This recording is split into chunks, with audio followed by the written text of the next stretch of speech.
Hello, അപ്പോൾ എല്ലാവർക്കും ഞങ്ങളുടെ വക ഹാപ്പി വിഷു. അപ്പോൾ നമ്മൾ രാവിലെ തന്നെ അമ്പലത്തിലോട്ട് പോവാണ്.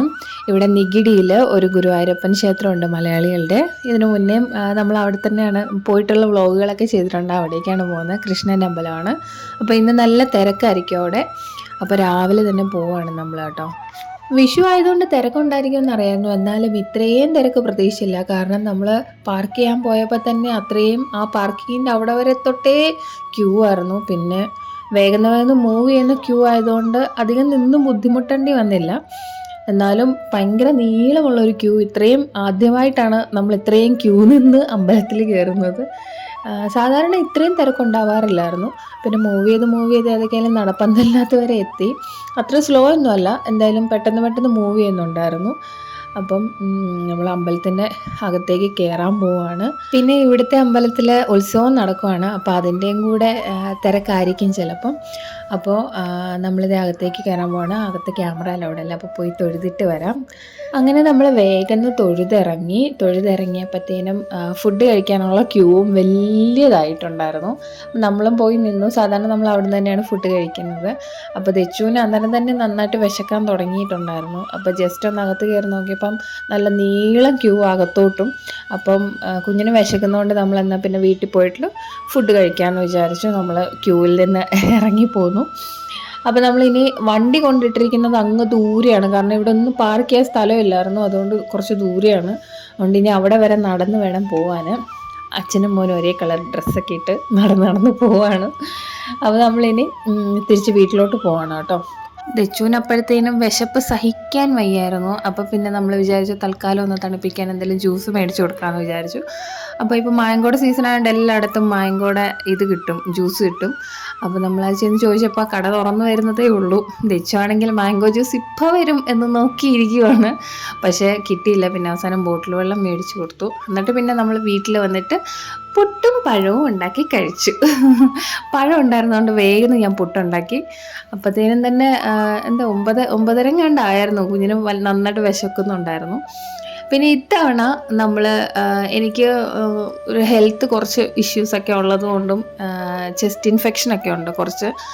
ഭയങ്കര ചുമയൊക്കെ ആയിരുന്നു. അതുകൊണ്ടാണ് കുറേ നാൾ ഞാൻ വീഡിയോ ഒന്നും ഇടാതിരുന്നത്.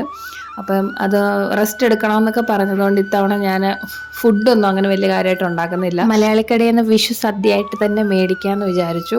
കാരണം എനിക്ക് ഒരുപാട് അങ്ങനെ ഇത് ചെയ്യാൻ പറ്റില്ല. അപ്പത്തിന് ചെസ്റ്റ് നല്ല പെയിനൊക്കെ ഉണ്ട്. അതുകൊണ്ട് ബ്രോങ്കൈറ്റീസിൻ്റെ ഒക്കെ ആണെന്നാണ് പറഞ്ഞത്. അപ്പോൾ അതുകൊണ്ട് റെസ്റ്റ് വേണമെന്ന് പറഞ്ഞിട്ടുണ്ടായിരുന്നു. അപ്പം ഞാൻ വിചാരിച്ചു ഇത്തവണ ഇങ്ങനെ അങ്ങ് പോട്ടെ, അടുത്ത തവണ നമുക്ക് പൊളിക്കാമെന്ന്. അപ്പം ഞാൻ പായസവും ചോറും പപ്പടവും മാത്രമേ ഉണ്ടാക്കിയുള്ളൂ, വേറെ ഒന്നും വെച്ചില്ല. പാലടയാണ് ഉണ്ടാക്കിയത്. ബാക്കി ഞാനിത് ഉണ്ടാക്കുമ്പോഴത്തേനും അനുവേട്ടൻ പോയിട്ട് ഇത് സദ്യ മേടിച്ചുകൊണ്ട് വന്നു. 2 പേർക്കുള്ള സദ്യ മേടിച്ച് ലാവിഷായിട്ട് നമുക്ക് 2 നേരം കഴിക്കാം. അപ്പോൾ അങ്ങനെ നമ്മൾ വെച്ച് ബുദ്ധിമുട്ടുണ്ടല്ലോ എന്ന് വിചാരിച്ചാണ് അങ്ങനെ ചെയ്തത്. അപ്പോൾ അങ്ങനെ ഞാൻ പാലടയുടെ പരിപാടിയും കഴിഞ്ഞു. പാലടയും ചോറും മാത്രമേ വെച്ചുള്ളൂ. പിന്നെ കുറച്ച് പപ്പടവും കാച്ചി. പപ്പടം ഇവിടെ ഏറ്റവും കൂടുതൽ ചിലവാകുന്ന ഒരു സംഭവമായതുകൊണ്ടാണ് ഞാൻ സെപ്പറേറ്റ് പപ്പടം കൂടെ ഉണ്ടാക്കിയത്. അപ്പോഴത്തേനും വേണ്ട സദ്യയൊക്കെ വന്നു. ഇലയും അതിൻ്റെ കൂടെ തന്നെ ഉണ്ട്. അപ്പം ഒരുപാട് വിഭവങ്ങളൊന്നുമില്ല, അത്യാവശ്യം പ്രധാനപ്പെട്ട കുറച്ച് വിഭവങ്ങളും, അത്യാവശ്യം നല്ലൊരു ഊണായിരുന്നു. അപ്പം നമ്മൾ ഇലയൊക്കെ ഇട്ട് വിളമ്പി ഇനി നമ്മൾ ഫുഡ് കഴിക്കാൻ പോവാണ്. ദച്ചുതേണ്ട തന്നെ വാരി കഴിക്കുവാണ്. ഞങ്ങൾ 3 പേരും കൂടെ കഴിക്കാൻ പോകണം. 2 ഇല ഉള്ളായിരുന്നു. അനുപേട്ടൻ പിന്നെ പേപ്പർ വാഴ ഇലയാണ് എടുത്തിരിക്കുന്നത്. 2 ഇലയെ കിട്ടിയുള്ളൂ, 2 ഊണ് മേടിച്ചതുകൊണ്ട്. ദച്ചു തന്നെ കഴിക്കുമ്പോൾ പിന്നെ പപ്പടം മാത്രമേ എടുക്കുകയുള്ളൂ. ഞാൻ പിന്നെ അത് കഴിഞ്ഞിട്ട് വാരി കൊടുത്താൽ മാത്രമേ എല്ലാ കറികളും ചേർത്ത് കഴിക്കുകയുള്ളൂ. അപ്പോൾ ഇത് നമ്മൾ ഫുഡൊക്കെ കഴിക്കട്ടെ. ഫുഡ് കഴിച്ച് കഴിഞ്ഞിട്ട് ഇതിൻ്റെ കൂടെ തന്നെ അടപ്രഥമനും ഉണ്ട് കേട്ടോ, 2 എണ്ണം. അപ്പോൾ അടപ്രഥമൻ ദച്ചുവിന് വലിയ കാര്യമില്ല, അതുകൊണ്ടാണ് ഞാൻ പാലിൻ്റെ പായസമാണ് അവനിഷ്ടം. അപ്പോൾ ഞാൻ പിന്നെ പാലട വെച്ചത്, അതുകൊണ്ടാണ് പാലടയും സേമിയ അങ്ങനെയുള്ളതൊക്കെയാണ് ദച്ചുവിന് ഇഷ്ടം. പരിപ്പും പപ്പടവും മാത്രം ചേർത്ത് കഴിച്ചിട്ട് സൂപ്പറാന്നൊക്കെ ഇവിടെ നിന്ന് പറയുന്നുണ്ട്. എന്തായാലും ഇഷ്ടപ്പെട്ടു. ഇനിയിപ്പം നമ്മൾ പാലടയും കൂടെ കഴിച്ച് കഴിഞ്ഞാൽ നമ്മുടെ വിഷു ആഘോഷത്തിന് ഇവിടെ സമാപ്തമാവുകയാണ്. ഇതോടുകൂടി നമ്മുടെ വിഷു ആഘോഷം ഇവിടെ കഴിഞ്ഞിരിക്കുന്നു. അപ്പോൾ ഇനി കുറച്ച് നേരം കിടന്നുറങ്ങാം. നല്ല മധുരം ഉണ്ടായിരുന്നു പാലടയ്ക്ക്, അതുകൊണ്ട് ഇനി ഞങ്ങൾ ഉറങ്ങാൻ പോകണം. ദച്ചുവിന് ഉറങ്ങേണ്ട സമയമായി. അപ്പം വയറൊക്കെ നന്നായിട്ട് നിറഞ്ഞത് കൊണ്ട് ഇനി ഉറങ്ങാമെന്ന് വിചാരിച്ചു. അപ്പോൾ നമ്മുടെ കൊച്ചു വിഷു ആഘോഷം ഇവിടെ കഴിയുകയാണ്. അപ്പം മറ്റൊരു വീഡിയോ ആയിട്ട് വരാം. അതുവരെ എല്ലാവരും സേഫായിട്ട് ഹാപ്പി ആയിട്ടിരിക്കുക. അപ്പോൾ എല്ലാവർക്കും വൺസ് അഗൈൻ ഹാപ്പി വിഷു. അപ്പോൾ എല്ലാവർക്കും ടാറ്റാ.